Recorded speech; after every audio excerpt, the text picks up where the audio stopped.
Thank you once again for tuning in with 28 Days and Beyond, where we celebrate our history, our heritage, our culture, and our own authentic voice.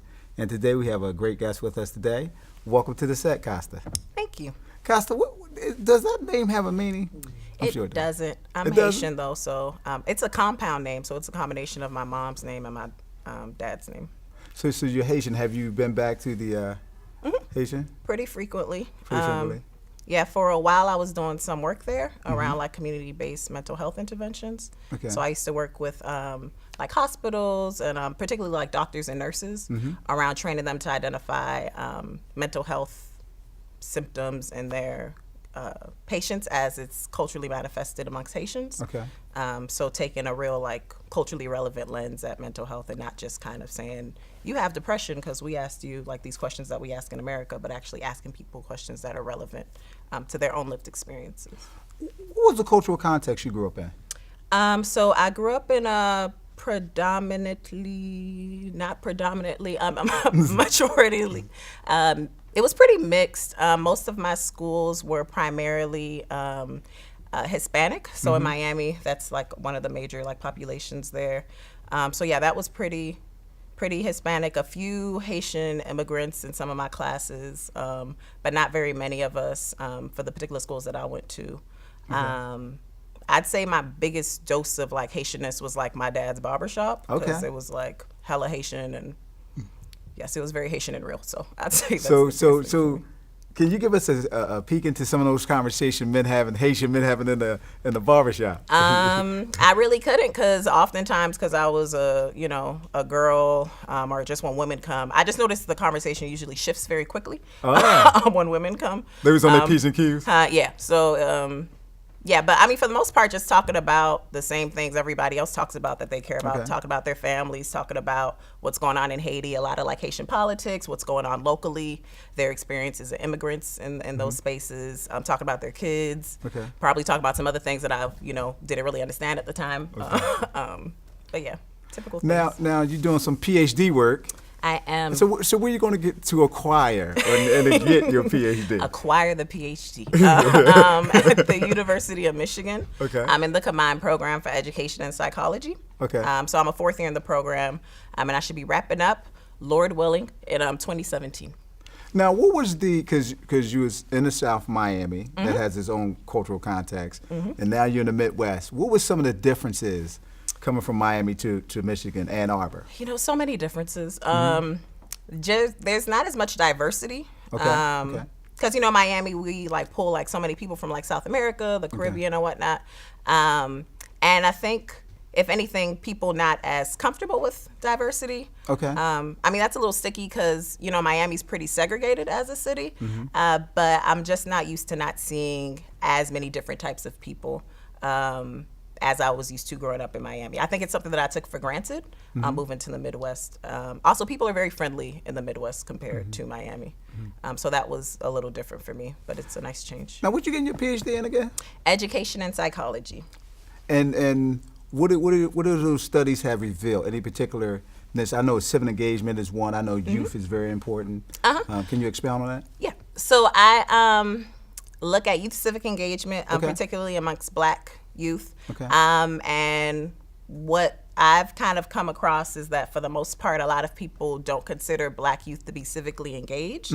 But that also just kind of depends on how we're defining civic engagement. So for the most part, when people think about civic engagement, they're thinking about voting behavior. Yeah. So if you're not voting, then you're not civically engaged, right? But what I'm finding is that it's not so much that there's this gap amongst Black youth and youths of color civic engagement, but it's just like not being conceptualized in a way that's relevant to their lives. So Black youth are definitely showing that they care about their communities, but instead of focusing on whether or not they're writing a letter to their senator, which is something that's often asked of them, they're showing it in their more proximal context, right? So they're giving back to their families, they're helping out in their neighborhoods, they're seeing a peer who's in need and doing something about it. They're utilizing social media in a way to really get their voice out there in a space that they just didn't have before. So from what I'm hearing is they're very involved. What are some of the ways that we can promote getting people to understand that Black youth are involved in civic engagement. Would you consider Black Lives Matter a civic engagement kind of group? Yeah. Okay. Because I mean, it's just the emphasis on caring about being vocal and mobilizing yourself around things that you care about. So in terms of like suggestions, I would just say actually getting the opinion of youths, because I think there's a lot of assumptions often made about adolescents that they don't actually know what they're interested in or what's important to them, or that they can do something about it. And I think once you start talking to them, you really recognize that they have a lot of strengths and assets. And oftentimes I think people take the whole strengths and assets thing as a bit of a cliche, like, you know, the children are our future, they could do something, but really, like, they really can if you actually ask them and you figure out what ideas they have, because they're living it, right? So they have more insight into it than we ever have. Like, yes, we were once young people ourselves, but this is a very different context that they're growing up in. So in order to really do something about it, I think it's really important to really incorporate that voice. And when you're designing programs, when you're designing volunteer activities, actually ask them what they want to do, you know, instead of just saying, we're going on this trip to, you know, paint some walls somewhere, but not necessarily having conversations with them about, like, why are certain parts of the city, you know, covered in this versus other ones, right? So actually, you know, getting a little bit deeper into, you know, why is it that we need to help out and why do we do? So we can see more of this transformational change as opposed to more of like the surface level stuff. So what made you want to get in civic engagement? So it kind of started when I started doing work in Haiti. Okay. So I wasn't born in Haiti.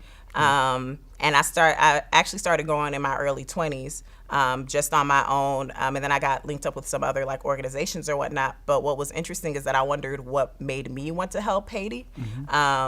And why so many other folks who are of Haitian descent, or I mean, it's for any immigrant group, right? Like, what are some of the barriers to like transnational engagement? And then I realized that was a bit too big of a question to understand for the purposes of my dissertation. But I wanted to just understand civic engagement. I realized is what it really came down to. So how is it that people are showing that they care about these different communities that they're connected with? What are some of the barriers they might face? And what are some ways that we can promote more folks doing that thing if it's in their heart, but they just don't have the opportunity to do so? So with your research and getting youth involved in civic engagement, is there like an outreach kind of initiative that happens?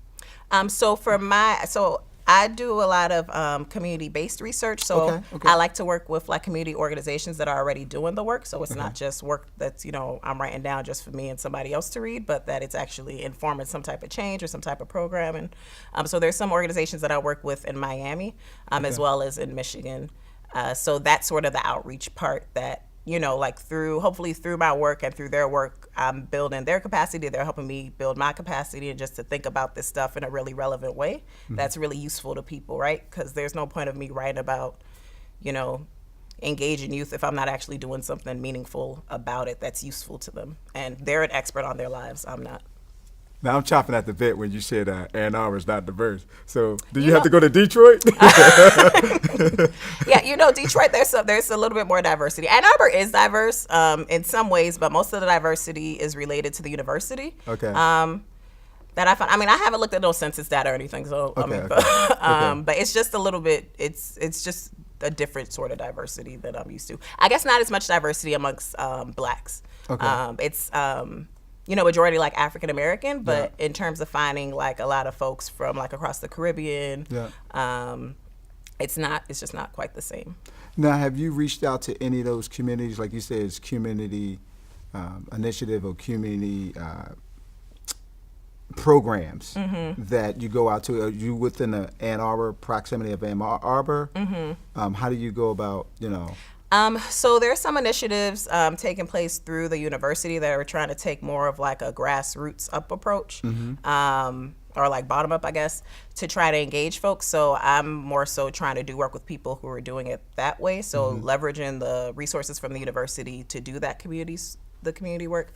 So I've been doing that for maybe the past like year or so, I would say. I've been involved with some groups.